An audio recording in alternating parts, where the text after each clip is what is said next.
Did you watch Beetlejuice? I watched the first one. Did you watch? You didn't watch the second one, though. Okay. I don't like that noise. Don't ever do that shit again. I wanted to see what it would look like. Well, why are you giving me the taller one? Oh my god, fine. Here's that one.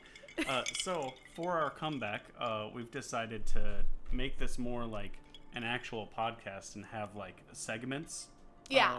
We didn't really plan any of the segments, but we have some segments. So yeah, I mean, we're not good at planning. We're good at winging it. We're not good at winging anything. it. No, we're not good at winging it. But we structured it a lot more this time, I think. A little bit. Structure is a vague term for what we're doing. Well, we vaguely planned it out. We were like, hey, let's get a drink themed after Beetlejuice, because that's who we're going to talk about today. And I did a very good thing of buying all the equipment day of and not looking up anything. Yeah. Do you want to talk about the drink? Yeah, I made a beautiful green, disgusting mixture. Mm-hmm. It is probably 30 parts tequila. Great, awesome. A little bit. You trying to kill me, man? Yeah, and then a little bit of Midori for the color. Yeah, it's like a little neon green. We'll have to take a picture of it. We can make it the thumbnail of the episode. Oh, 100%. And then it is I guess I'll take a picture. I got my phone right here, man. Relax. And then we put Midori in it for the color, and then I put some pineapple juice and some coconut juice for flavor. It is a beautiful, beautiful, like neon green. Yeah, a little diluted in the glass though now. It's more like a puke green now. Yeah, it's a puke green, but it's also themed glasses. And all right, we're gonna take our first sip and see how gross this is. It's gonna be terrible. Tink.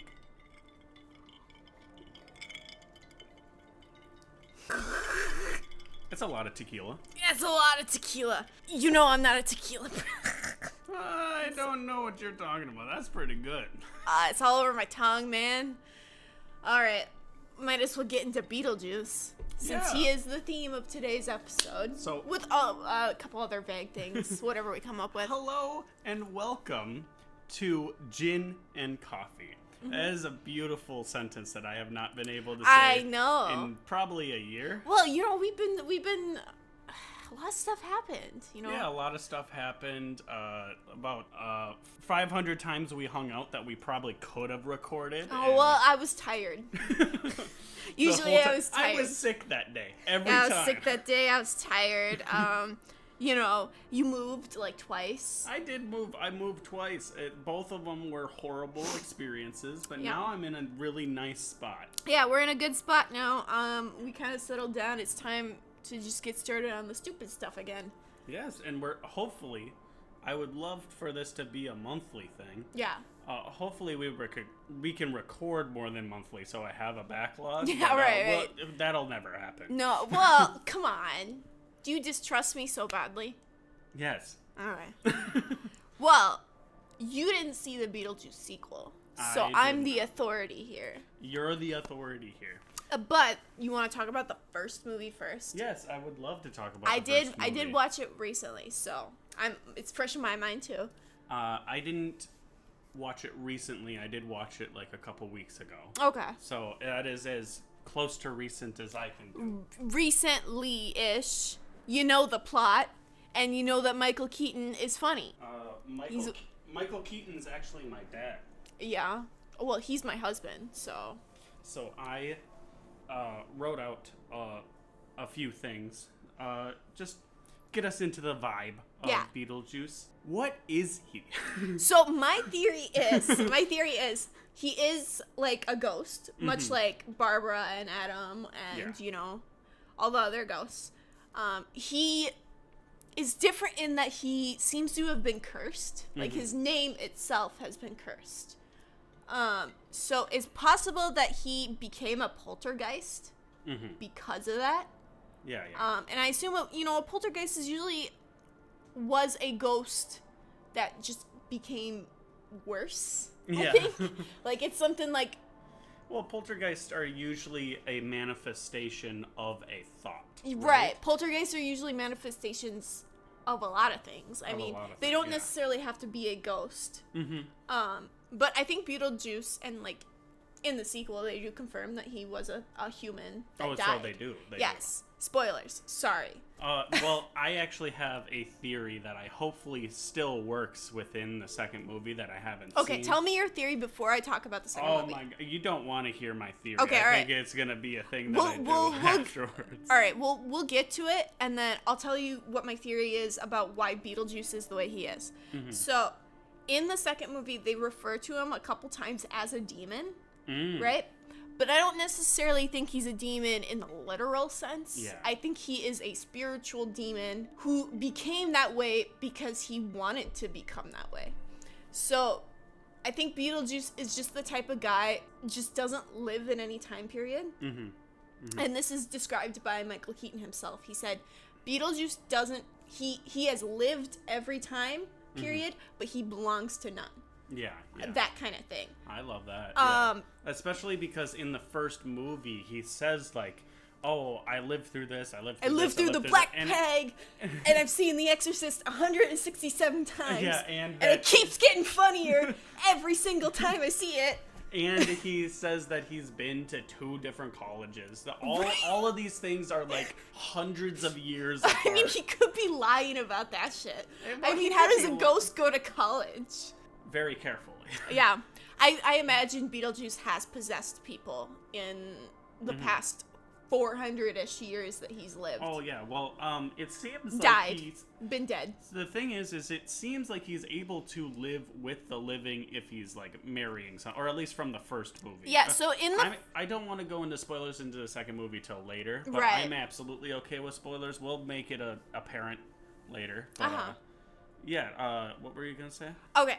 So I think Beetlejuice is just the kind of guy who really wanted to become some kind of agent of chaos con man. But he hates being dead. Like, that's very apparent in the first movie. It's apparent in the second movie. He does not like living in the netherworld. But he doesn't want to go and move on either. Yeah. So I think that a lot of that is what makes him, like, the demon, the poltergeist, the genie that he is. One of the things that I saw in the first movie that I wrote down is he does... there's, like, this whole thing of, like, when you die, if you killed yourself, you become a civil servant. Right. And one of my things is I think that he did that because he seems to be a civil servant of this, like, this, like, bio-exorcist, like, trying to kill humans. But, like, he's also, like, a freelance bio-exorcist. Yeah. Because it's, like, and in the first movie, Juno says bio-exorcist like it's some weird word. She's like, he's a freelance bio-exorcist. Yeah. Claims he could get rid of the living. So, that's something he made up. Well, there's a few things that he made up. Yeah, I think the thing with Beetlejuice is I think he's the kind of guy who's really smart. Like, I think he's a really smart man, but he's a snake oil con man, which he uses to really just get what he wants. He's a really smart guy. I remember in the first movie when he sees that the Maitlands had just died. Anyways, you were saying. I don't remember now. I remember in the first movie when he found out the Maitlands died. Yeah. He has a completely different tone when he's talking to himself versus when he first meets the Maitlands and fucking just ruins their entire perception of him. He's like this sleazy, disgusting con man who's also like this performer for himself. Like he's a performer for himself, much like any other like trickster chaos god. You know, the Bill Cyphers, the Discords, you know, that kind of shit. So, random side tangent of the year. I am actually a few episodes into Gravity Falls now. I've only just started. But I know Bill Cipher. I know who he is. He has not been introduced into the show yet. I know that he's an evil, like, emperor god. He is a trickster god, much like Beetlejuice is, in that he's a lot smarter than he wants people to think he is. And I think that's Beetlejuice's main tactic, is that he really wants people to think, to underestimate him so that he can do his little slimy deals. But it's just really funny to me that he manages to really be an actual threat. Yeah. While also being this ridiculous, hilarious comedian. He's a beautiful man. But he still is a threat. Yeah, like, he's still a threat to the Maitlands, to the Dietzes. Yeah. To just average humans. Like, he's not someone I would really want to fuck with. But I love him. I feel like in the first movie, I get the sense that he's like a carny. He's like, he is you really don't like that drink. Oh man, I really tried another sip. I can give you more pineapple and stuff to cover the taste. Yeah, maybe pineapple would work better. I really tried. Guys, this is the best show on the internet because none of it is structured. None of it is good. I did not look up any recipes. I just put shit together, and I love it. Well, I trusted you. I figured you knew what you were doing. You should not. I like the taste of alcohol. But you know I don't. So it's like, I trust you. But I give the sense of what's the name of Hugh Jackman in the Greatest Showman? I don't know. What's his name? He's the big carny man. He's the guy that owns the showman. Show. The showman. Yeah, whatever. He gives me that vibe of the Bertram or whatever. Yeah, I can definitely see what you're talking about, like the ringleader. Yeah, that's the vibe that I get from him in the first movie. But he's a performer. He loves doing the performance, and he likes putting it on for himself and the audience. He doesn't really care if anyone else gets a kick out of what he's doing. And what's funny about the first one is it was also the 80s. So comedy was also kind of rapey back then. Yeah, I actually so in doing a little bit when he of first research, met Barbara, I was like, oh shit, yeah, it's 1988. I forgot. I was watching some things and like getting into like the research vibe of this, and I actually found out that when Tim Burton got the script, it was actually a lot more rapey. It was a lot worse. No, it was definitely a lot more. I think the original script was not meant to be a comedy at all. It was meant to be a very. It was supposed to be like a horror, sick horror. Is what it was supposed to be. Because it was supposed to be a lot more like sex jokes. It was supposed to be a lot more like edgy and gross. Yeah. And I don't mind like Beetlejuice being a pervy creep. You know, he's a performer. He's doing shit to make everyone uncomfortable. So I don't necessarily mind it. But when I was watching it again, I was like, oh yeah, 1988. I remember. Yep. Oh, I mean, I don't remember. I wasn't there. But you watch any movie from the 80s, and there's usually some kind of rapey shit. Oh, yeah, there is. But that's because of the culture of the 80s. That was the nature of the 80s. You go back, and you're like, oh my god. They liked disco and sexual assault. They did not like disco in the 80s. Oh, yes, they did. No, they did not. Disco sucks. That phenomenon happened in 1980. Yeah. The beginning of the decade. Yeah, that's what I'm saying. I'm saying the crazy idiots, like the popular, like the same people that like Taylor Swift today would have liked the stupid disco fever that was going on back then. That's the 70s, though. That's not the 80s. Oh my gosh, it's the same thing. No, it's not. No, it's not. We're talking about two very different things. They're all exactly the same thing. Anything before I was born is the same thing. It's like Middle Ages. I don't like you. If you want to get into the sequel, I know you didn't care so much about spoilers. Yeah, I just have a couple more. Oh yeah. Like, tell me your shit. So in the first movie, he obviously lies about a bunch of other things. Oh yeah. He lies about a lot of things, but he seems to have a lot of information. He's about those things. And one of the things that I wrote down is if he really did live throughout the bubonic plague, do you think that he would have been a con man back then and like there were con men back then that like stole people's money from like the dying and dead and everything. I want to know what you think. So funny that you mentioned that, because you're basically on the nose. Really? Yes. Okay. For the second movie? For the second movie. Ooh. He was a grave robber during the bubonic plague. That's a spoiler. That's a sorry. spoiler. I'm sorry. I'm telling. You told me it was fine. You told me it was fine. I'm absolutely fine. Oh, these all like whiny people on the internet are going to hate you now. I'm gonna have to put a spoiler warning. We said there was gonna be spoilers. There was gonna be spoilers, but I was hoping to put it later.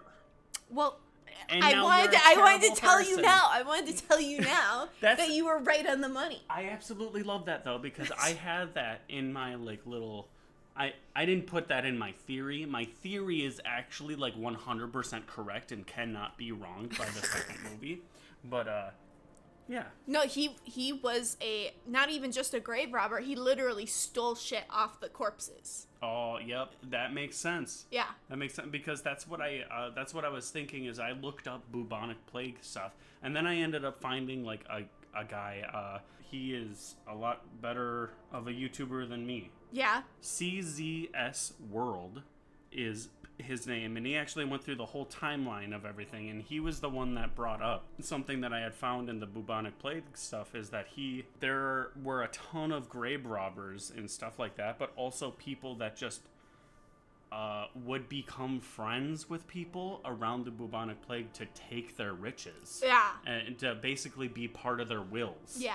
As they died. Which is I imagine they didn't get into that, but I don't think Beetlejuice is above doing that. But Beetlejuice is not above anything, dog. He tried to marry a 16-year-old in the first movie. Well, it was a green card thing, you know? Oh, I mean, green card thing. I agree with people green carding. Yeah, yeah, but he wasn't trying to marry Lydia because he wanted to sleep with a 16-year-old. He was trying to marry Lydia because he wanted to be permanently in the living world again. I actually I have a thing with that I really believe that he has married multiple people, and so when he says that he's lived through things, I believe that he's married somebody in that time and been corporeal in the world at certain points of his life. Yeah, no, I can definitely see that. It would explain how he seems to get around everywhere in a way that the Maitlands can't. And other ghosts can't seem to either. Barbara and Adam, they have the land of the dead and they have their house. That's where they can go.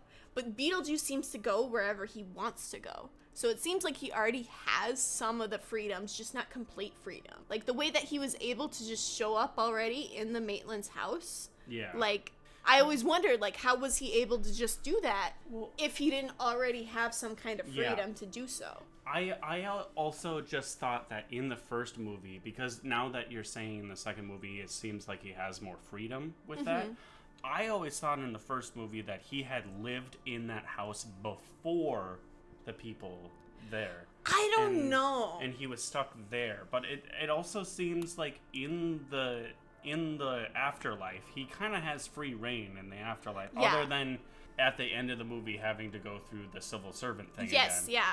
And it's funny that you mentioned this, because I don't think he's found loopholes, I think. He seems like the kind of guy who has studied the book. Yeah. He knows the book, back from cover to cover. He knows all of the rules, and he knows all of the ways to get past the rules. So yeah, he's in the waiting room at the end of the movie, but I feel like that's just because there's no loopholes out of that one. Yeah. Well, he hasn't managed to find any loopholes. The only loophole he tried to do is switch out the card. Very poorly. Very poorly. Number 3 to 300 trillion he was on. Well, what's funny, what always gets me when he does that, when he switches it out, is he doesn't even try to put it back in the man's hand. Well, no. He just throws it on his lap. I'm not only does he just throw it on his lap, but I'm I think the guy's gonna notice from 3 to 3 trillion. Whatever the fuck the number was. Yeah, it was too long of a number. It was fun. What's also hilarious about that is when he looks at the sign of now serving number 3, right? There's only 2 digits on the sign.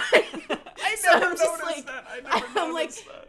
How do they show the rest of the numbers? Like, does the sign just get bigger when there's a 3-digit number or 4-digit number? I hope so. The thing is like, there's so many things that, like, add to this, like, you can tell that, like, not only Tim Burton, but the people that wrote the script, wrote everything, put all the, like, set designs and everything, really loved this world. Yeah. Because they had so much stuff, like, going for it. Yeah, they had so much stuff going on. I like that the fact that, like, where the sandworms are is in Jupiter. No, Saturn. Was it Saturn? It's on Saturn.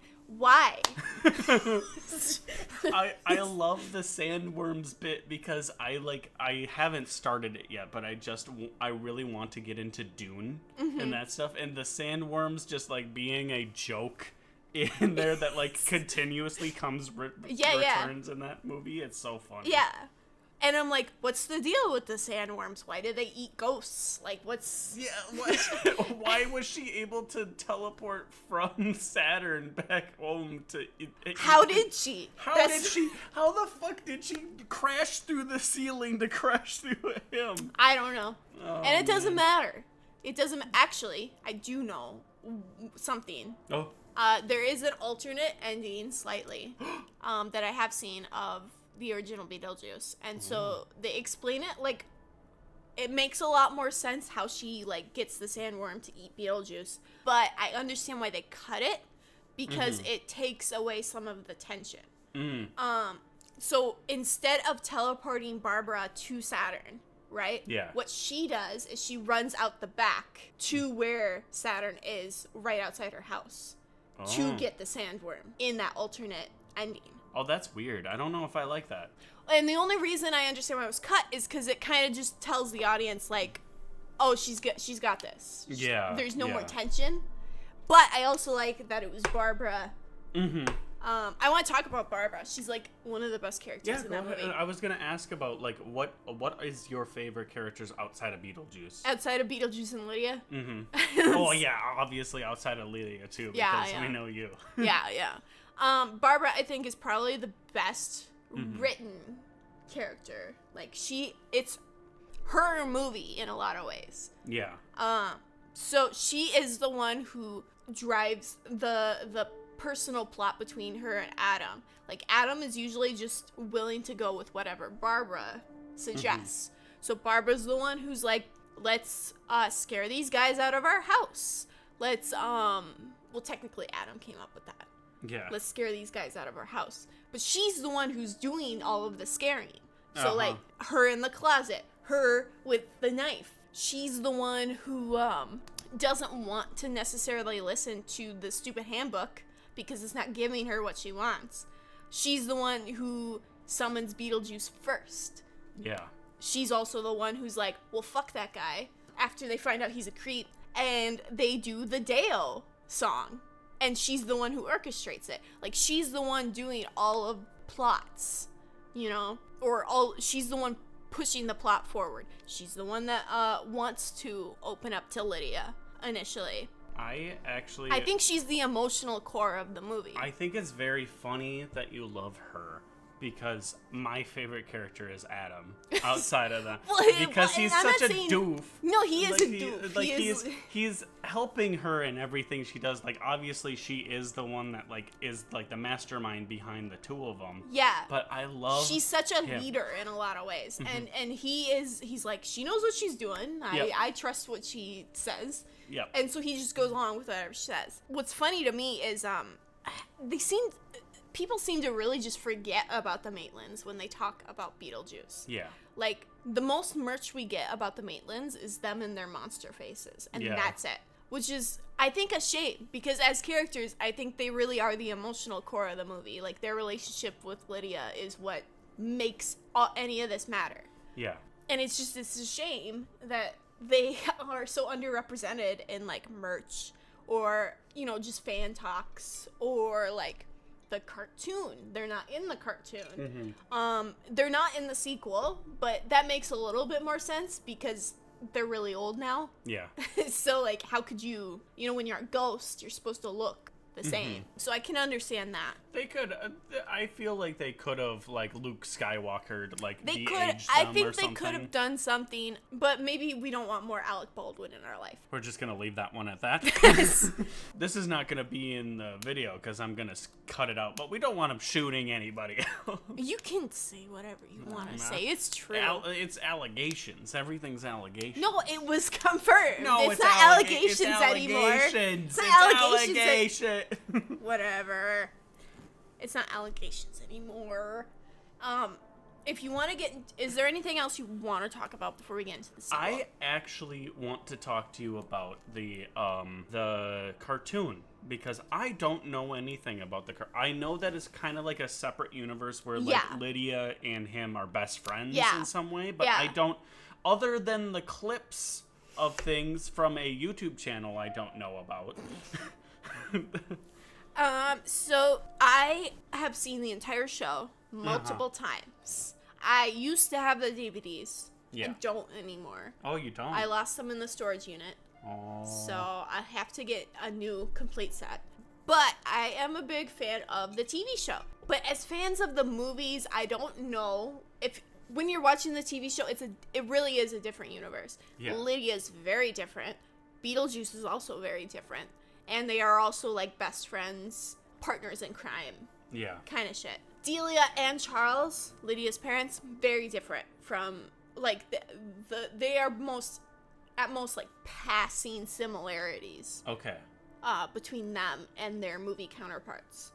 So if you're going to watch the show, you don't have to watch the movie. Yeah. Like genuinely. I've heard that it's almost like from what I've seen, it's a completely different universe. Like it's like its own thing, but it's still like it just uses the likenesses of the characters. Right. Basically. Beetlejuice is a lot nicer. He's a little bit more tame. You know, he's not killing people. He's not necessarily being a complete pervy slime ball to all the women. I just thought of this. This is kind of a side tangent. I think at this point, we've said his name so many times, we should just have a counter of every time we've summoned him. Yeah, make a ding noise. A ding noise of every time he's summoned. Yeah, every time. But the show is about Lydia trying to, reach her dreams. She wants to be a photographer and also, like, a painter. Like, she designs clothes. Yeah. And Beetlejuice is a lot nicer. Mostly to her, not necessarily to everyone else. Yeah. But his only goal is just, I'm gonna have fun, hang out with Lydia, help her with whatever she wants that day.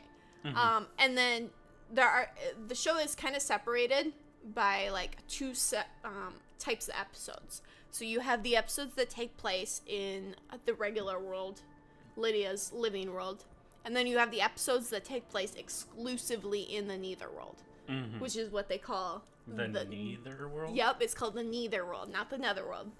Wow. They're just trying to get rid of the like comparisons to Minecraft. Oh, really? And the Nether, you know. Yeah. Minecraft. That was a really bad joke. Minecraft came up with that. Minecraft came up with that. Minecraft came up with that. Notch came up with that, all by himself. I'm sure he did, just like Hatsune Miku did. Yeah. Hatsune Miku came out with Brazilians. Like, she created Brazilians. Fine, whatever. I'm just gonna go on and say what I need to say. The show is pretty surreal. Like, it's, most of the humor, especially in, like, season 1, is very, the joke is a pun.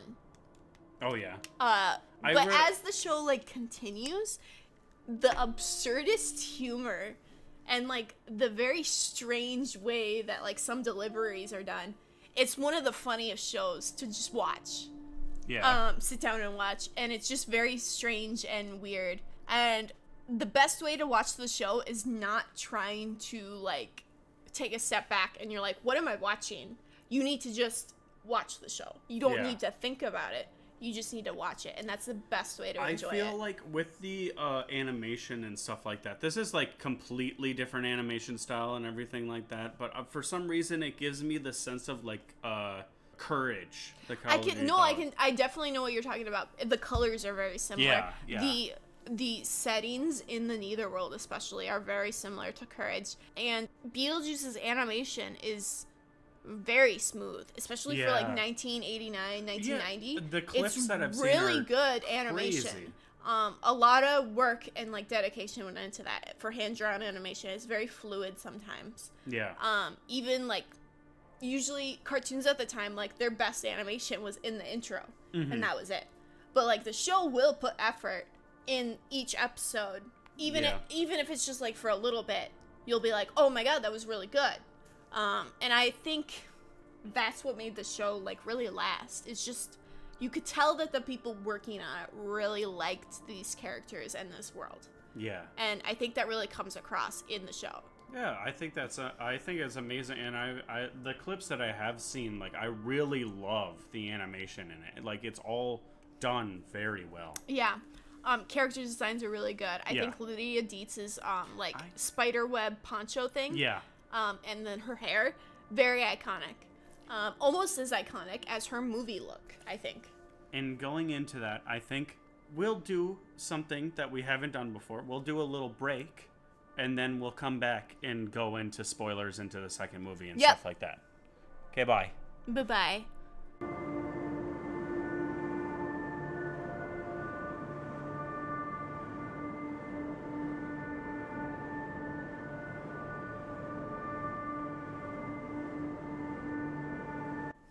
Welcome back. I am Jinn. I guess I'm Coffee. Did we name ourselves Jinn and Coffee? I guess. I think we kind of did. Like we've said our real names in the podcast, so they know that I'm Connor. They know that you're Violet, quote unquote. Shut up. So we want to return from the break, talking about your theory before we get into the sequel. Yes, we want to talk about my theory, but before that, we have another little thing that we want to add to the podcast. We want to talk about songs that we feel like kind of add to the mystique of the movie, kind of like bring you into the vibe of the movie. Yeah. So I have a little playlist that I like to call Beetlejuice's Sex Mix on Spotify. Should I advertise? Do you think I should? You can advertise. I shouldn't advertise. We don't have advertisement. We don't have sponsors. I know, the only sponsors we have to be like KSI and sponsor ourselves on everything. Well, I don't know. It felt weird after I said it. I felt like a business person for a second. You should feel like a business person because we're not making any damn money off of this anyway. I guess, but it was just me like check out my Spotify, you guys. I make really cool playlists. So what's your Spotify name so they can find you? My Spotify name is Goth Monsters. I like to make character playlists. I put an egregious amount of effort into them that I think other people are like, why do you put that much effort into character playlists? And I'm like, well, it's fun. It's fun to do. I like doing it. I like thinking about, what songs relate to the character, but also would be music that they would listen to. Or if it's like a vibes playlist, I like to, shit. Where's my train of thought? If it's a vibes playlist, I like to just sort of try to find music that captures the mood in a lot of ways. So, I have a couple instrumental character playlists, or, vibes playlists, like my VC Andrews playlist, because I was reading Flowers in the Attic. Yeah. So, when I was reading Flowers in the Attic, I wanted background music that felt like the loneliness of the book. Yeah. So I put a lot of thought into the instrumentals, and then as I was reading the book, they would occasionally mention music that they listened to, so I would add that into it too. Oh, that's cool. That's super cool. So I found a couple new artists, much older artists, Yeah. But I found a couple new artists that I could add to the playlist because literally it would be music that they were listening to in the attic while I was reading Flowers in the Attic. Mm-hmm. That kind of thing. But the Beetlejuice Sex Mix is a little bit more silly than that. We chose one song from that playlist. Yep, we both we both chose one song from the playlist that we both thought just kind of incorporated ourselves into ourselves and Beetlejuice. The most beautiful man. Yeah, which is Talking in Your Sleeps by the Romantics. Yeah, Talking in Your Sleep by the Romantics. That was the one that I chose. I don't know if you have another one that you chose. There is another one that I was also thinking of. Obviously, there's MacArthur Park, which is in the sequel, or Tragedy by the Bee Gees, which is in the sequel. But I don't know if I would have chosen either of those songs. I think I would have chosen Jungle Boogie. Oh, okay.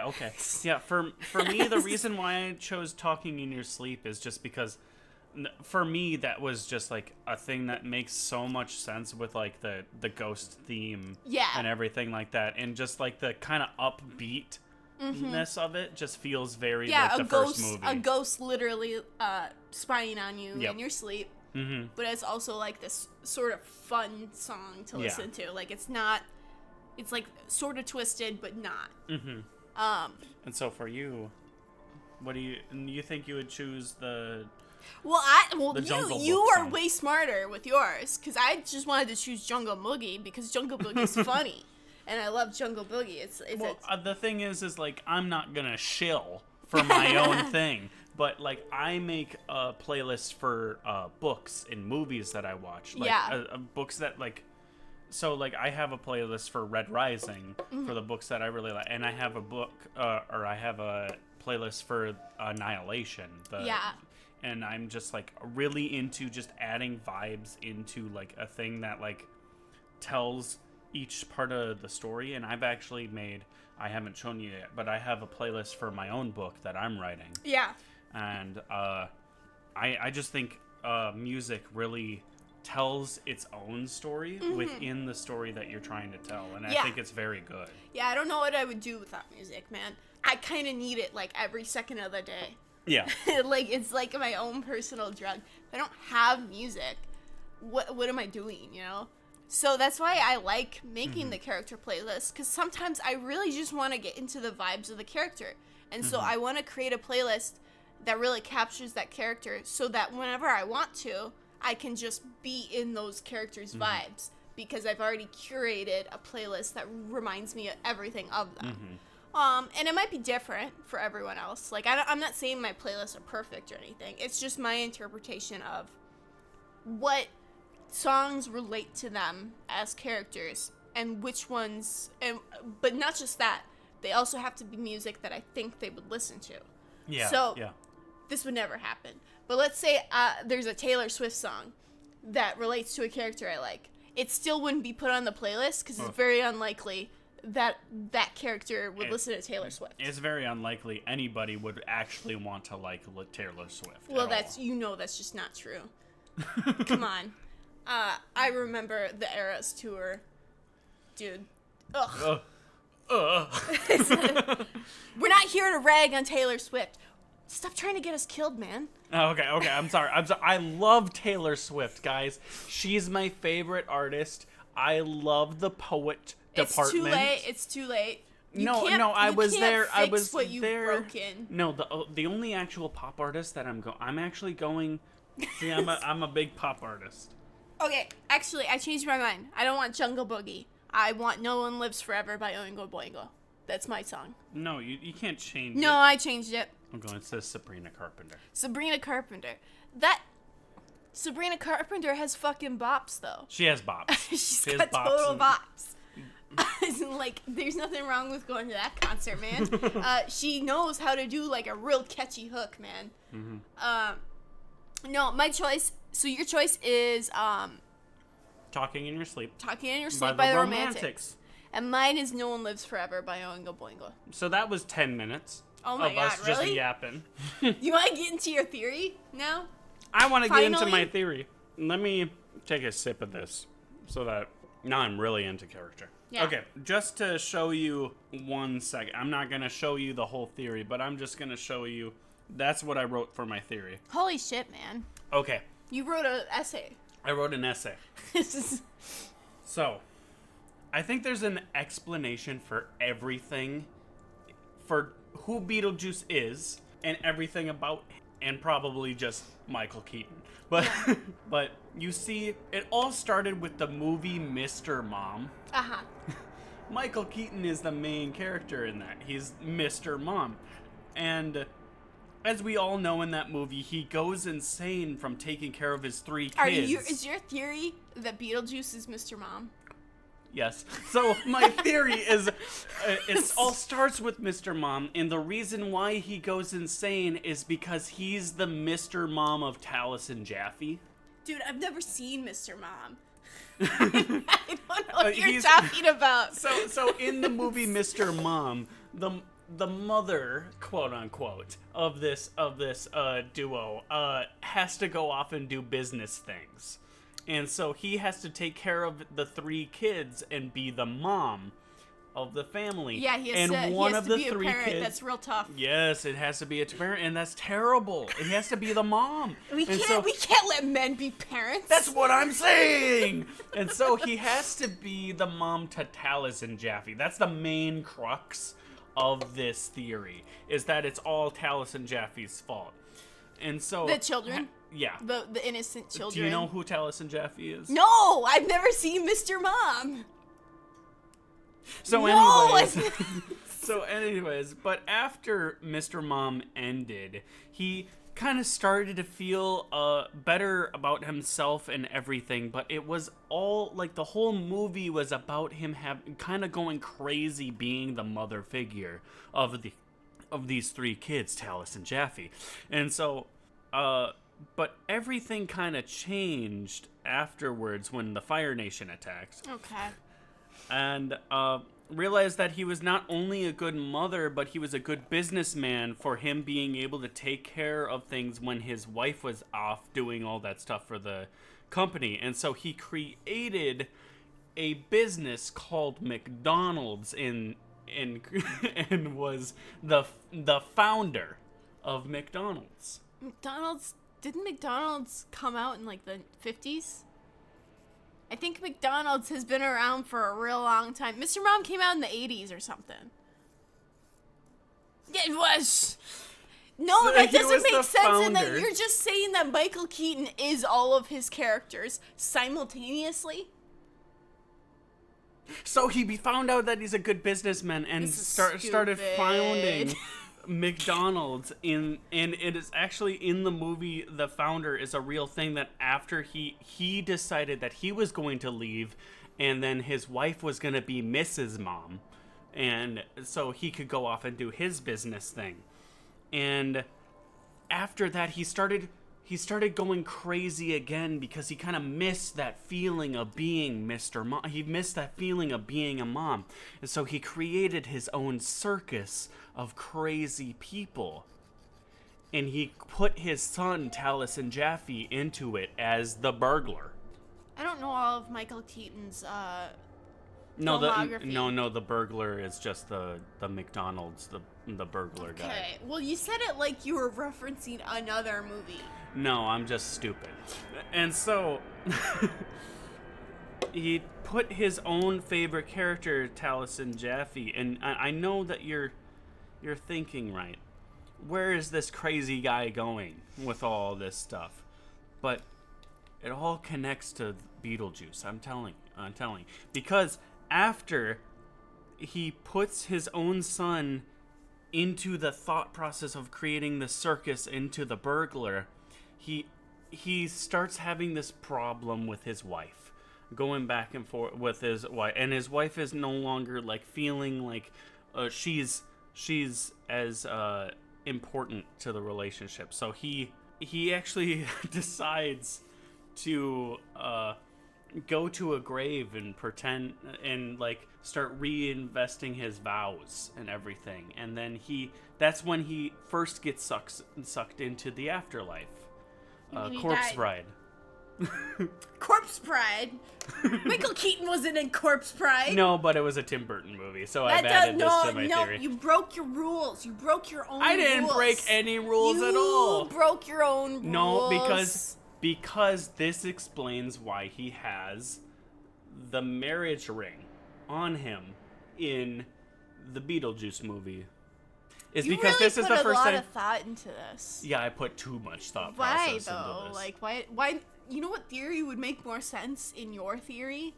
Beetlejuice has just been possessing random lookalikes throughout history and just doing crazy stuff for fun. So, like, let's say he possessed the founder of McDonald's, and created McDonald's so he could eat McDonald's. And let's say he possessed the body of Mr. Mom.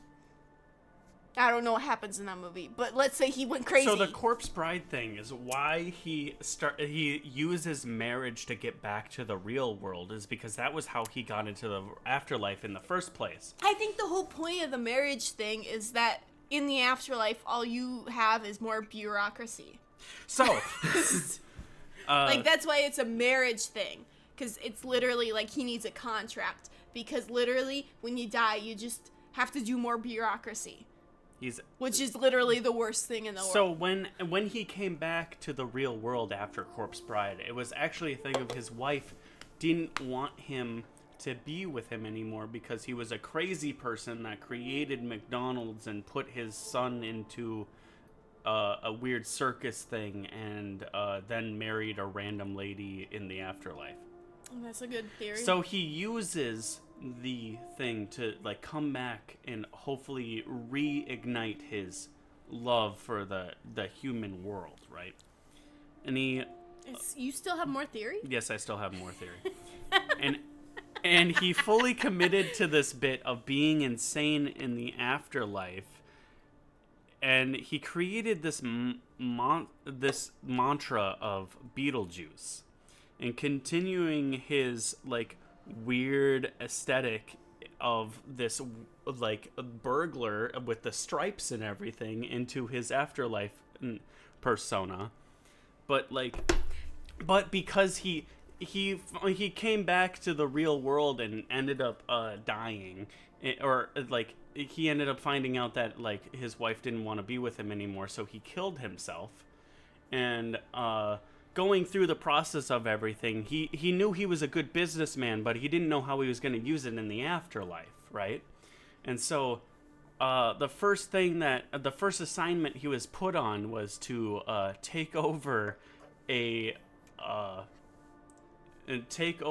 body of a snowman in Jack Frost.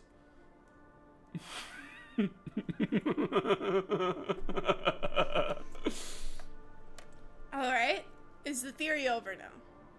And then the theory goes on to then, when he was done with that, he went back to the afterlife and decided he just was better as a con man and was actually really good at attacking the people of the mortal realm. So he started this whole exorcist thing. Okay, is it done? That's the end of the theory. Okay. All right. So that was like you trying to describe a dream to me. Yeah, and so like the thing is that all of Michael Keaton's roles is him in different places. So Michael Keaton. So is like the what guy. You said halfway through my theory was exactly what my theory was. Why did it take so long? Why didn't you just say, yeah, that's it? Because I think it's funny to finish the bit. All and right. It was another 10 minutes of this. All right, I'm going to tell you right now. None of that happens in the sequel. That's just not true. If we're going to get into the sequel, I'm not really going to go into crazy plot synopsis. I'm just going to tell you stuff I liked about it. Okay. Because I'm someone who really liked the sequel. I think it was hilarious. I've seen it twice now. I've actually heard nothing but good things about this.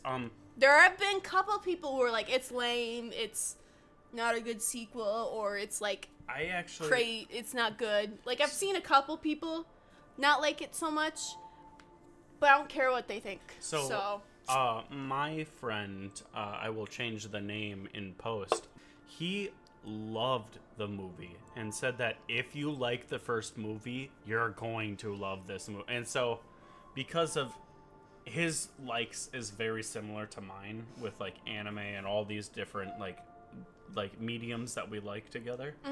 I know I'm gonna love this movie when I eventually watch it. No, I brought my mom to it the second time around, and she was literally dying in her chair. Yeah. During one scene. One particular scene, it's hard to describe without, like, getting boring, just describing plot synopsis. But My mom was fucking losing it in the theater. She really liked it. It's really funny. Like, it's kind of narratively a mess. Yeah. Which is where a lot of people... That's where a lot of the criticisms are. Like, it is kind of just all over the place. There's not really a smooth plot going on here. There's a lot of elements. Too many characters, I think, but more Beetlejuice. And I have no problem with that. He has a lot more screen time in this one than he does in the first movie. Yeah. In the first movie, I think he's got, like, what, 15 minutes total? Yeah. I don't think, I think he's got about 15 minutes because, there is so much of, like, people going, it's so crazy that he is in all of the merch for it because he's so little of the main character, quote unquote. Because he steals the show every time he shows up. And I've heard nothing but good things because of, like, obviously all the makeup and everything. He looks exactly the same in this next movie. He actually looks hotter than he does in the first movie. I don't think that's possible. No, he does. I think the age really works with the makeup, actually. He looks sexier than he ever has looked. So, as a straight white man, I've just got to say, would. Yeah. Everything about Beetlejuice would. Yeah. No, yes. Trust me. When I was watching the sequel, I was fucking losing it, and my friends were embarrassed to be next to me. So, it's true. He was very attractive in the second movie. And the way that he was just like, I want MILF Lydia so bad. Mm-hmm. Because in the first movie, it was like purely like, she's kind of cool. I could probably marry her. Get out of here. That kind of thing. And then in the sequel, he's like, that's the hottest goth woman I've ever met. he's like, I love MILF Lydia. She's goth. She's mysterious. She's got anxiety. That's all I want. That's all I want, no woman. And it's really funny to see. No, it's really funny to see. Because, like, she does have the anxiety. And she's just not into it. She's just like, because he still is like this vision of her nightmares, and so to her he's like this monster of her nightmares, but to him he's like, she's just been avoiding me. she doesn't know we're in love yet, that kind of shit. And I'm like, it's really funny to watch, especially because Jenna Ortega plays Lydia's daughter. And she's really funny in it too. She does, especially at the beginning of the movie, really encapsulate annoying teenager. And there is a moment where you're like, oh, is this gonna go too far where I just can't stand her? And then it doesn't. Like, they pull back before it gets too bad. And that's the thing. Good. That's the thing with portraying, like, angsty teens. You can get to a point where it's like, oh my god, she's annoying. I don't want to watch her. And it gets really close to that. And then right before it gets to the point where I'm like, I'm tired of seeing her, it gets good. Like, they pull back from it. And I think that was a smart idea. They learned the SpongeBob classes of getting annoying just enough to stop it right before you want to kill the character. We're talking first 3 seasons SpongeBob, right? First 3 seasons. Because even in season 4, he went over that line.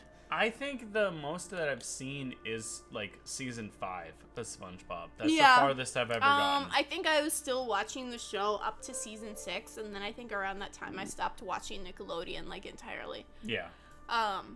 So I didn't really get past that point. Not that you're missing out much. Honestly. Just watch the first 3 seasons. But she is a good character. I think she's a really good character. But she's very simple as a character, but I like that they didn't make her so annoying that I didn't want her to exist, plus, of course, Lydia named her daughter Astrid. Like, she's not gonna name her a normal name. She's gonna name her something, like, astrological. Because we're talking a goth woman from the 90s. Like, a goth adult in the 90s. No, 100%. Like, she was goth in the 80s, but, like, she had her adult life in the 90s, and so there's no way. Like, of course she named her daughter Astrid. Okay. Anything else you want to know about your theory being wrong? What about all the Michael Keaton roles? None of them? That's not, no. None of them? No. Maybe some of the stuff that's a little more chaotic that Michael Keaton's done. Like, I fully would believe that Beetlejuice would possess Batman. Like, I fully... that's what I'm saying. There's like Batman or Birdman. You're saying that? I've in some instances, I would agree with the theory, but not necessarily the way that you theorized it. I think Beetlejuice would possess Batman and Birdman, and that's why, like, Batman in that movie kills too many people. You know? Like, or why Birdman, fucking eats shit on concrete. The thing is when I was looking a bunch of stuff up about Beetlejuice, I immediately thought this theory would be hilarious, is that he is just all of Michael Keaton's roles. Yeah, But I was looking up different quotes that Michael Keaton has done, and all of them were just from the Batman movie. Yeah. And all of them were like, no, I don't call myself Super Batman, or something stupid. Which, you know what's super hilarious to me, though? I like the thought that he has to deny that because Beetlejuice once possessed him. Beetlejuice would 100% say, I am Super Batman. Like, I think he would do that. Like, fully. And that's why Batman now has to be like, no, I don't call myself that. I 100% believe that, real theory, I think he would 100%, not seeing the second movie, think he was a human at one point, and probably lived through something really bad, but was a carny in essence at some point, and was just this con man that, transferred that into his afterlife. Yeah. No, in the second movie, he is a grave robber. He's not even just, grave robber. He, full on. There's corpses littering the ground during the plague, and he's, just robbing their bodies. He even robs someone's dentures and puts them into his mouth. That is 100% something I could see him doing. That's so Beetlejuice. And you know what happens? He turns around and he meets his first wife, Dolores, played by Monica Bellucci. And she is a very attractive, corpse bride-ish woman. Good, because Corpse Bride, I'm telling, this is side tangent as hell, but Corpse Bride, he should have ended with the corpse. Whatever. Should have ended with her. No, that defeats the purpose of the movie. It doesn't matter. That literally negates the narrative. No. Whatever. We're not talking about this right now. We're talking about Dolores. So she was a very attractive, corpse bride-ish, probably where he got his love of goth women from. But she was in a satanic cult, and she wanted to get married to him so that she could sacrifice his body, sacrifice him to her, for her ritual or whatever. So she poisoned him, and we don't see how, if he dies from the poison. It's sort of implied that he died from poisoning, but they don't show us. So, because before we can see him die from the poisoning, he gets revenge by chopping her into pieces. Oh man! And what gets me, right, that them not showing Beetlejuice's actual death. I like to think that this is just another shenanigan that happened to him when he was just alive. I think he lived through the poisoning and lived another day, and this was just another crazy event in his life. Yeah. I like to think that that's the case. The fact that his living life was still just as chaotic as his dying life. So I don't actually know a lot of what the original script was for Beetlejuice 2, because they wanted to make a Beetlejuice 2 kind of soon after the first one. Yeah. But they had to scrap it for whatever reason. I don't remember. I don't remember the reasons. But I know that there was a mostly script that was leaked at one point. Yeah, we almost got Beetlejuice in Hawaii. Beetlejuice in Hawaii. That's what it was called. That was what the. So, the Deeches were going to vacation to Hawaii, and Beetlejuice would trail after them or something. But it was also supposed to show his wife as well. So, is that supposed to be the same person? I wonder if it is, now that you mention it. I don't think so. But I wonder if they lifted the idea from that script Yeah. and decided to put it in the sequel, which would make sense because as a character, Dolores does not do much. Yeah. Like, she doesn't really do anything. Like, she causes havoc in the Netherworld, but Beetlejuice isn't really a part of that. Yeah. Like, she's trying to find him, but he's not, like, at most, he's like, oh shit, my ex-wife is back. She's trying to get me. You know, that kind of shit. Yeah. But, like, he's too focused on trying to deal with what's going on with Lydia's life and Astrid and Delia, that he's not a part of what's going on with his ex-wife. So it's just, like, she doesn't do much until the very end. And as cool as she is, like, she could be completely cut from the movie, and I feel like it wouldn't really change much. Really? Yeah. Oh, that's kind of sad. I mean, she's fun. She's fun. And she's hot. You would love her. Like, I'll show you a picture of her. I love hot women. Yeah. Love hot goth women. Yeah. She's not a good actress, unfortunately, Monica Bellucci. Oh. But yeah. it don't matter, because Dolores don't do much. So, yeah, she really doesn't do much. Oh, wood. I've been seeing all these different things, and I think this would be very funny to do in the podcast at some point, doing a what is your I can't remember what it's called. Your hear me outs. I think that would be very funny. She's not a hear me out. She's nowhere near a hear me out, but I'm saying that she's just a very pretty person. No, she's very pretty. And I did see someone comment, like, how did Beetlejuice get all these like attractive women around him? And I'm like, well, they're goth. Yeah. There's your answer.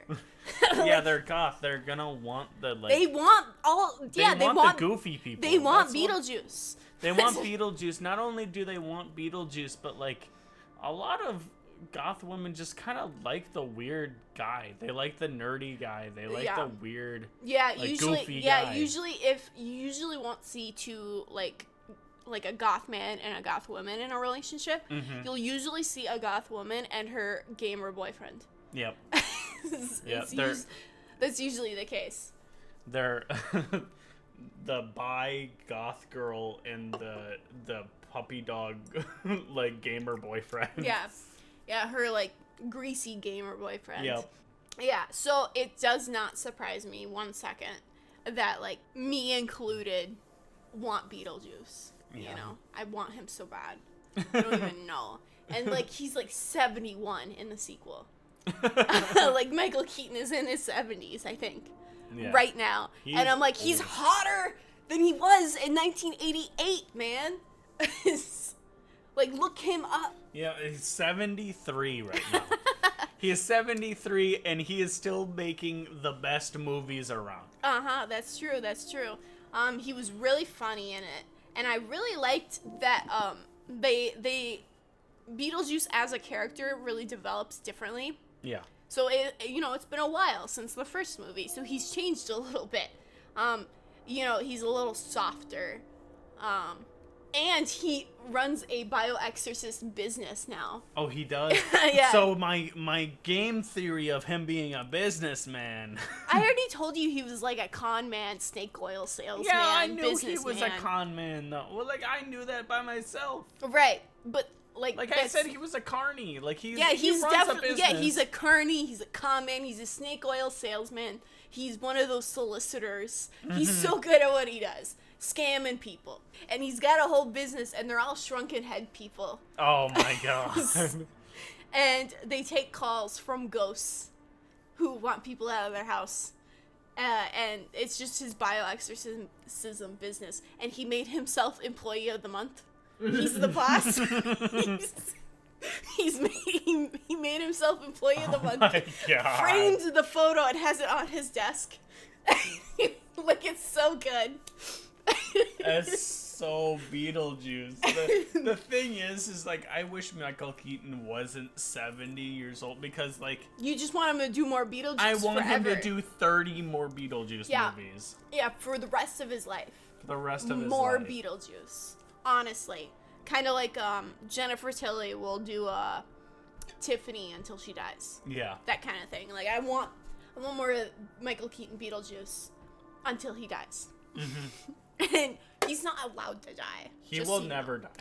Yeah, I mean, he's Beetlejuice. No, he'll be on back. Forever. Yeah, he'll be back. He's coming back to us. You just got to say his name 3 times. Like, the amount of times that we've both said Beetlejuice about 3.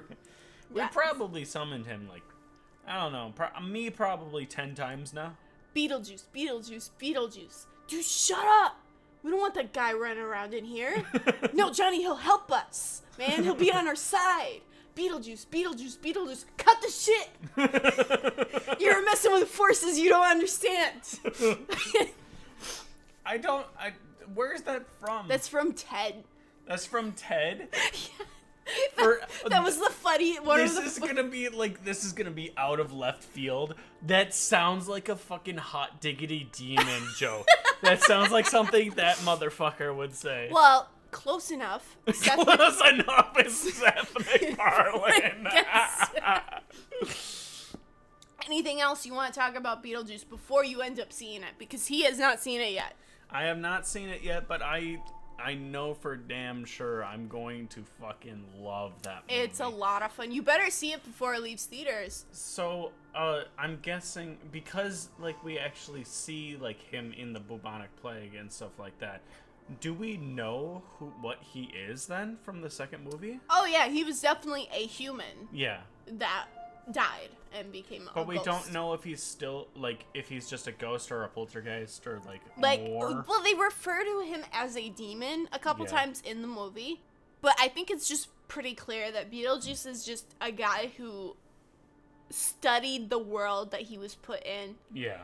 And learned how to use it to his advantage. Yeah. Because he's the type of guy, you know, he wants to live again. You know, he wants to be in the living. And he resents the living because they get to live and he doesn't.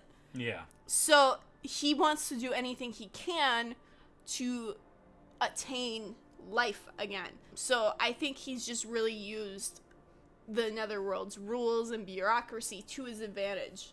And so what he needs now is just to get married. And he wants to get married to Lydia now. Like, earnestly, he wants to get married to her.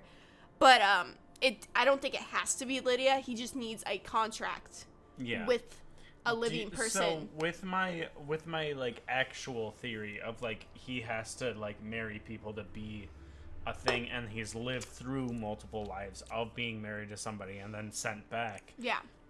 I can see that theory. Do you see that being real, or do you see it being like that he just wants that for the first time in the second movie? So I know your theory is that maybe he's married other people in the past, which I can understand. That would also make sense.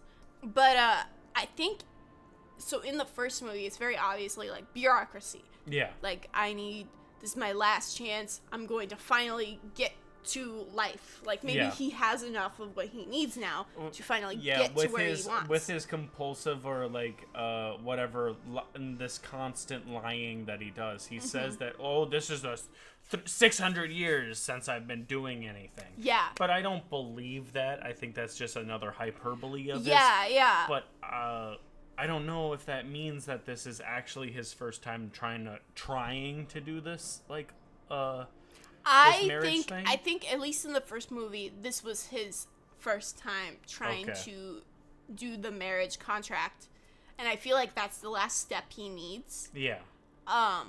So in the second movie, I think it's partly that, and partly because he does want to marry Lydia. Yeah. So it's like both. But what's funny is near the end of the movie, when he gets like thwarted, because of course he does, he goes a lot more smoothly, like almost willingly, like, all right, well, you defeated me, I'm out of here, like that kind of thing. So I'm wondering if he doesn't want it unless also Lydia wants it now. Oh man, I've never even thought of that. So like, well, you gotta watch the sequel. So yeah, him doing that, or even like me knowing that he does that is like a completely different like thought process for that. Just in the way that he accepts defeat in the second movie, it seems a little too easy. Yeah. So there's this almost indication, like he has another plan. Well, either he has another plan or he doesn't want to get married to anyone other than Lydia. And if she doesn't want to get married to him, then he doesn't want to get married. Yeah. That kind of thing. You'll have to see the sequel. You'll have to tell me about it. But that's just my personal theory. It could just be like, oh, he's got another plan. Because I do know that they are talking about Beetlejuice 3 now. Oh, really? Yes. It's in the, like, there's just whispers right now. Ooh. No confirmation yet, I don't think. As of this recording, I don't think there's any confirmation. I would love a Beetlejuice. And they gotta call it Beetlejuice, Beetlejuice, Beetlejuice. Oh, really? Yeah, they will just name it. That'll be an amazing. Because I was just thinking about that. Like, what would they name it? Because if they do name it Beetlejuice, do you see him get it the way he wants, and then he gets thwarted in some other way, or he just gets what he wants? Yeah. What if he wins at the end? I think that would be really to see him win. Yeah. Like, but he's also like the character he is. He's the guy who can't win.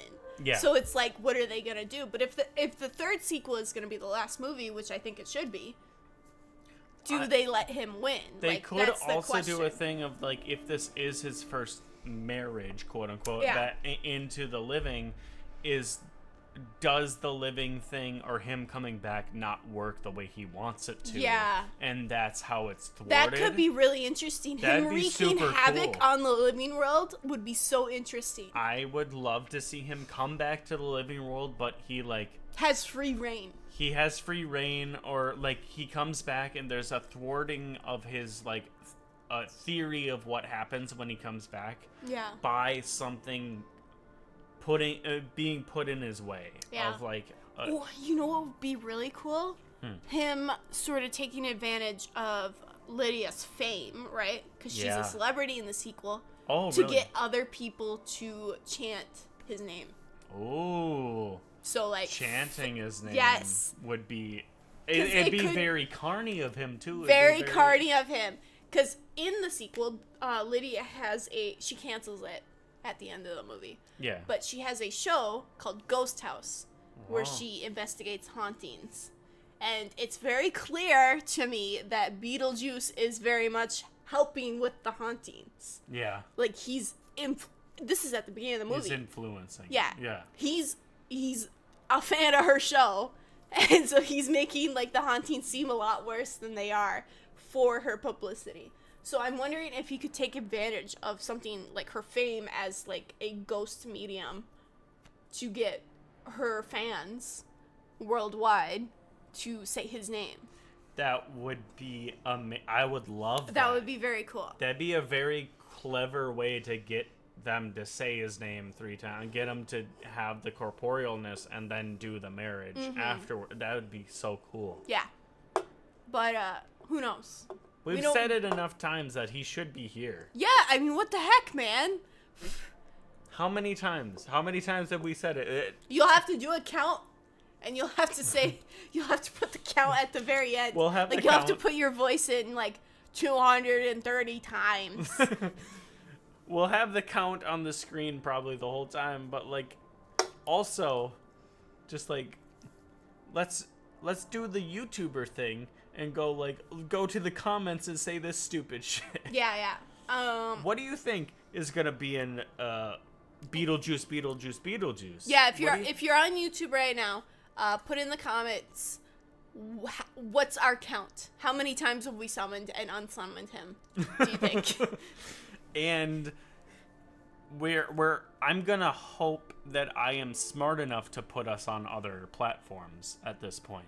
I really want to put us on Spotify. So if you see it, I'm gonna put everything in the description in the doobly-doo. Look down there. We don't have an outro. Oh, yeah, we do. What is our outro? Our outro is, hey, you guys. No, come on. No. Don't look at me like that. No, I'm not. No. We are gonna leave you guys. We're gonna watch Fear and Loathing in Las Vegas, because it sounds like a fun time, I think. I haven't seen that movie in a while. I don't know what next episode is gonna be, but we will record it soon. We're not doing this whole thing of waiting another year. So what? You don't want to wait another year for one more episode? We'll see you soon. Bye, you guys. Love you guys. Bye.